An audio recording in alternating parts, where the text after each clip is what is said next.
Hi! Hello! నమస్తే. Welcome back to our channel. ఈ వీడియోకి 'ప్రభాస్' గారి ఫ్యాన్స్ ఎవరైనా ఉంటే ఒక లైక్ అయితే ఇవ్వండి. ఎందుకంటే ఈ వీడియోకి కొంచెమైనా రీచ్ అనేది వస్తుంది. సో, మన వీడియోస్‌కి కొంచెం రీచ్ తక్కువ ఉంది కాబట్టి మీరు ఎంత లైక్ చేస్తే వీడియో అంతలాగా అయితే రీచ్ వెళ్తుందనమాట. సో, ఇంక లేట్ చేయకుండా మ్యాటర్‌లోకి అయితే వెళ్ళిపోదాము. 'ప్రభాస్' గారి వల్లే 'ఫిష్ వెంకటేష్' గారికి అన్యాయం జరిగిందా అని చెప్పేసి చాలా ట్రోల్స్ గూడా వస్తున్నాయి. 'ప్రభాస్' గారి మీద కూడా ట్రోల్స్ వస్తున్నాయి. సో, దీని అంతటికి కారణం 'ప్రభాస్' గారా అంటే నేనైతే 100కి 100% 'ప్రభాస్' గారికి దీనికి ఎలాంటి సంబంధం గూడా లేదని చెప్తాను. ఇలా ఈ మ్యాటర్ జరగడానికి మెయిన్ రీజన్ వచ్చేసరికి ఒక వ్యక్తి అంటే ఒక ఫ్యాన్ అయ్యుండొచ్చు, ఎవరైనా అవ్వుండొచ్చు. ఇప్పటికి కూడా సతీష్ అనే వ్యక్తికి 'ప్రభాస్' గారికి ఎలాంటి సంబంధం ఉన్నదైతే ఇంకా న్యూస్ ఎలాంటిది బయటికి అయితే రాలేదు.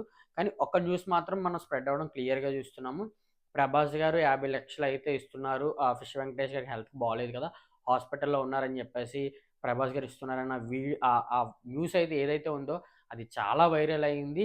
అది ఎంతలా వైరల్ అయిందంటే, కొంతమంది న్యూస్ చూసి హెల్ప్ చేసేవాళ్ళు గూడా, సరే 'ప్రభాస్' గారు ఆల్రెడీ 50,00,000 ఇచ్చారు గదా! అది సరిపోతుంది కదా! అని జెప్పేసి 'ఫిష్ వెంకటేష్' గారికి ఫ్యామిలీకి ఎలాంటి సహాయం కూడా చేయలేదంట. ఇన్క్లూడింగ్ టీఎఫ్ఐలో ఉన్నవాళ్ళు కూడా. అంటే ఇప్పుడు సెలబ్రిటీస్ కూడా 'ప్రభాస్' గారు ఆల్రెడీ జేశారు గాబట్టి మనం ఎందుకు చేయాలని జెప్పి లైట్ తీసుకొని, ఇప్పటి వరకు కూడా ఎలాంటి సాయం కూడా రాలేదంట. అంత దారుణంగా ఈ వీడియో అయితే ఆ న్యూస్ అయితే వైరల్ అయింది. 'ప్రభాస్' గారు ఎవరైతే ఉన్నారో 'ప్రభాస్' గారి అసిస్టెంట్ ద్వారా మాట్లాడి 'ప్రభాస్' గారు 'ఫిష్ వెంకటేష్' గారి ఫ్యామిలీకి 50,00,000 ఇచ్చారని జెప్పేసి. సో, ఇదంతా ఫేక్ న్యూస్ అనమాట. ఈ ఫేక్ న్యూస్ స్ప్రెడ్ చేసింది ఆ ఒక్క వ్యక్తి మాత్రమే. అతను ఫ్యాన్ అయ్యి ఉండొచ్చు. లేదా నిజంగా అసిస్టెంట్ అయ్యుండి ఫోన్ లిఫ్ట్ చేయకపోయుండొచ్చు. అంటే ఎంతోమంది అసిస్టెంట్లు ఉండొచ్చు. ఒక్కలే అని కాదు. అది కూడా 'ప్రభాస్' గారికి ఒక్కలే ఉంటారంటే నేను నమ్మను. సో, వాళ్ళలో ఎవరో ఒకరు కమ్యూనికేషన్ గ్యాప్ వల్ల గాని, ఇలా 'ఫిష్ వెంకటేష్' గారు వాళ్ళ ఫ్యామిలీకి ఫోన్ చేసి హెల్ప్ చేస్తారంట అని చెప్పి ఆపాడు. ఇందులో రెండో మిస్టేక్ ఏంటంటే పూర్తిగా సాయం తీసుకోకుండా వాళ్ళ 'ఫిష్ వెంకటేష్' గారు ఆళ్ళ కూతురు, పెద్ద కూతురు గారు ఎవరైతే ఉన్నారో ఆవిడ మీడియా ముందుకొచ్చి 'ప్రభాస్' గారి నుంచి మాకు కాల్ అయితే వచ్చింది. ఆయన నుంచి మేము హెల్ప్ పొందబోతున్నాం అని చెప్పేసి ఆవిడ చెప్పడం కూడా అనమాట. సో, పూర్తిగా హెల్ప్ అందకుండానే ఆవిడ ఇలా 'ప్రభాస్' గారు సాయం చేశారని చెప్పిందనమాట. సో, ఆవిడ ఏమనుకోని చెప్పిందో తెలీదు గానీ, ఈ న్యూస్ అయితే ఇలా స్ప్రెడ్ అయిపోయింది. సో, ఇందులో మిస్టేక్ అయితే ప్రభాస్ గారిది 100కి 100% అయితే లేదు. ఇప్పుడు ఏ వ్యక్తి అయితే కాల్ చేశాడో ఆ వ్యక్తిదే.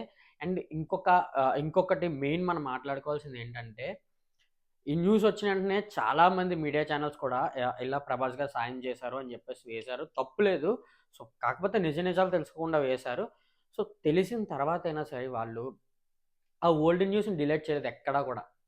అంటే 'ప్రభాస్' గారు ఇలా సాయం చేశారన్న వీడియోస్ ఇప్పటికి వస్తున్నాయి కంటిన్యూ‌గా. 'ఫిష్ వెంకటేష్' గారి గురించి మాట్లాడుతుంటే వీడియోస్ చూస్తుంటే చాలు అందులో 'ప్రభాస్' గారు చేసిన సాయం అని చెప్పేసి వీడియోస్ అయితే వస్తున్నాయి. వాళ్ళే మళ్ళీ కూడా అప్‌లోడ్ చేశారు. ఇలా 'ఫిష్ వెంకటేష్' గారికి 'ప్రభాస్' గారు నుంచి ఎలాంటి సాయం కూడా అందలేదు. సాయం చేయండి అని చెప్పేసి వీడియోస్ ఉన్నాయి. కానీ వాళ్ళ ఓల్డ్ వీడియోస్‌లో కూడా ఇలా 'ఫిష్ వెంకటేష్' గారికి 'ప్రభాస్' గారు సాయం చేశారన్న వీడియోస్ ఉన్నాయి. అంటే కొంచెం అందరికి ఒక్కసారి రీచ్ అవ్వాలని లేదు కదా! కొంతమంది ఇప్పటికి కూడా సాయం చేయాలని అనుకునే వాళ్ళుంటారు. వాళ్ళకేమని 'ప్రభాస్' గారు ఇలా సాయం చేశారు కదా! అన్న థాట్‌ని మనం ఎందుకివ్వాలి? సో, కొన్ని మీడియా ఛానెల్స్ కూడా ఇలా ఉన్నాయన్నమాట. ఒకటి 'ప్రభాస్' గారు అండ్ నెక్స్ట్ వచ్చేసరికి ఇలాంటి వాళ్ళ పాప గారు ఇలా ఆళ్ళ పాప ఎవరైతే 'ఫిష్ వెంకటేష్' గారు వాళ్ళ పెద్ద అమ్మాయి ఉందో, ఆ అమ్మాయి ఇలా మాట్లాడడం గాని, 2 ఇలాంటి చిన్న చిన్న ఛానెల్స్ వాళ్ళు కూడా చిన్న చిన్న మిస్టేక్స్ చేయడం వల్ల 'ఫిష్ వెంకటేష్' గారికి కావాల్సిన సహాయం అయితే అందలేదన్నమాట. ఇంతకుముందు కూడా 'ఫిష్ వెంకటేష్' గారు ఒక వీడియో అయితే బయటిచ్చారు. అది ఇప్పటిది కాదు. తన ఫ్యామిలీ పొజిషన్ బాలేదని చెప్పినప్పుడు పవర్ స్టార్ పవన్ కళ్యాణ్ గారు 2,00,000 చెక్ ఇచ్చారని చెప్పేసి ఒక వీడియో ఒకటొచ్చింది. సో, అప్పుడు బాలేనప్పుడు ఎప్పుడైతే 2,00,000 పవన్ కళ్యాణ్ గారు ఇచ్చారో, ఇప్పటికి కూడా ఆ న్యూస్‌ని వాడుకుంటున్నారనమాట. సో, ఎప్పుడో వచ్చిన న్యూస్‌ని ఇప్పుడు వాడుకోవడం వల్ల కూడా 'ఫిష్ వెంకటేష్' గారికి న్యాయం అయితే జరగట్లేదు. ఆయనకి రావాల్సిన సాయం కూడా రావట్లేదనమాట. సో, ఇలాంటివన్నీ చిన్న చిన్న ఛానెల్స్ కూడా పట్టించుకొని, ఆ ఓల్డ్ వీడియోస్‌ని డిలీట్ చేస్తే కొంచెం బెటర్ అని నా ఆప్షన్ అనమాట. సో, మీలో కూడా ఎవరైనా సాయం చేయాలనుకుంటే 'ఫిష్ వెంకటేష్' గారికి సాయం చేయండి. ఎందుకంటే ఆయనకి ఇప్పటిదాకా 'ప్రభాస్' ఫ్యాన్స్ ఉన్నారనే ధైర్యం కూడా మీరివ్వాలనమాట. నేనైతే అదే అనుకుంటున్నాను. 'ప్రభాస్' గారి నుంచి ఎలాంటి అప్డేట్ ఇవ్వకపోయినా, ఈ చిన్న సాయం 'ప్రభాస్' ఫ్యాన్స్ కూడా చేయగలరని చెప్పేసి మీరైతే నిరూపించాలని నేను అనుకుంటున్నాను. సో, ఇలాంటి మూవీ రిలేటెడ్ కంటెంట్ కోసం మన ఛానెల్‌ని సబ్స్క్రైబ్ చేయండి.